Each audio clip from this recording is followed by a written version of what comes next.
Hi, welcome to another eDirectory tutorial. Today, we'll walk you through changing language settings for your website and site manager. This will help customize the language for your visitors and your site management.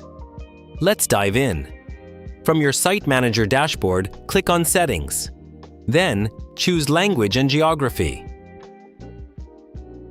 Next, select Language Settings. Here, you'll find two language sections. The first controls the front-end language, which is what your visitors see. Just click the flag of your desired default language. The second section is for the back-end language, altering the language in your site manager.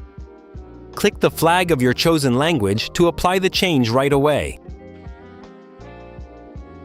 Feel free to switch between languages anytime, with no limits on frequency. That's all there is to it. You've successfully mastered changing language settings in eDirectory. Thanks for watching this tutorial.